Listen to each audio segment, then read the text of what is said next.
Thanks for tuning in to ZZPerformance today, guys. It's Boosted Bo. Today we're talking about how to keep your 3800 cool and our behind the builds. Alrighty, so you picked up yourself a 3800. Maybe it's got 80,000 miles on it. Maybe it's got 280,000 miles on it. I think all these things apply depending on the previous maintenance history, but today we're talking about cooling system mods. A lot of these mods are maintenance oriented, but you know, here at ZZPerformance, we like to put a little bling on it at the same time. And you know, all these things are gonna help the engine perform. Keeping the engine running cool is ultimately lowering our IATs and overall just making for less knock and a good reliable foundation to start building upon. I think all of these parts here are something that you should add before you maybe look at picking up our stage kit. The thermostat is included in the stage kit, but that's what I'd like to start with today. Right here we got our 180-degree thermostat. I think this is the single best bang for your buck mod you can do for the 3800. Keeping the engine coolant temp cooler. You know, we got our 160-degree thermostat, we got our 180, sorry, we got a 170 now too, a 180 and a 195, which is factory. We really like pulling that coolant temp down.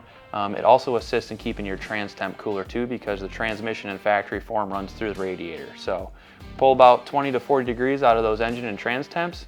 It's gonna get us just moving down the road comfortably so that, you know, when we're pushing the car, we're not overheating it.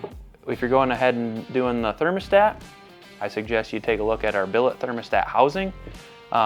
This is not necessary, but just a really cool piece that sits right on top of the engine. Pair these two together when you're doing the thermostat install and you'll have a really nice piece when you're all done. On top of that, the hoses, the old rubber hoses, they're usually stuck to this thermostat housing, and the deck schools maybe corroded the thermostat housing over time. So I mean, if your thermostat housing is corroded, this is definitely going to correct that. But on the topic of your hoses, we got very nice silicone replacements here. We don't have the blue variant, but we got red, blue, and black. The black's really clean, is my favorite. This is something that I really push on all the 3800 builds here in the shop. If the engine comes out for maybe a cam job, you know, 70 bucks or so, get yourself a brand new set of silicones. Again, they look great.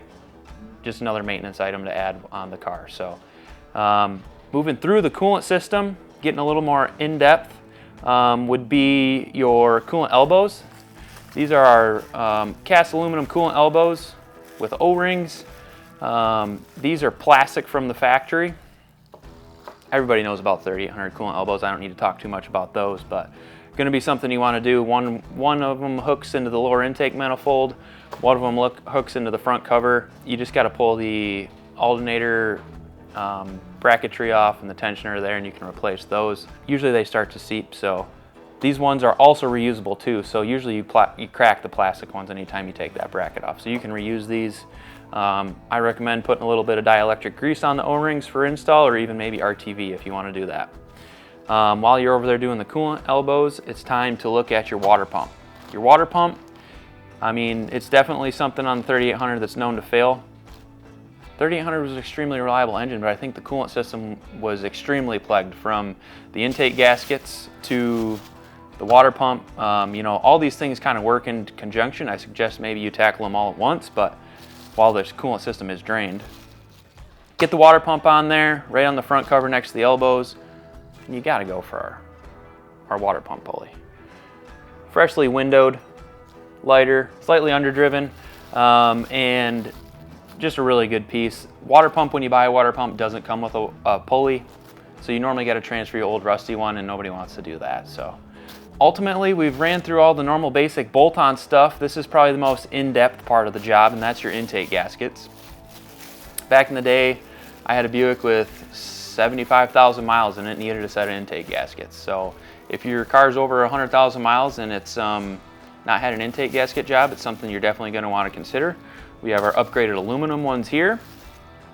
From the factory, these windows here that transfer coolant from the intake manifold to the cylinder head was not resistant to the coolant GM used. So over time, it ate away at these gaskets, ultimately leaking coolant externally or into the crankcase, neither of which are good.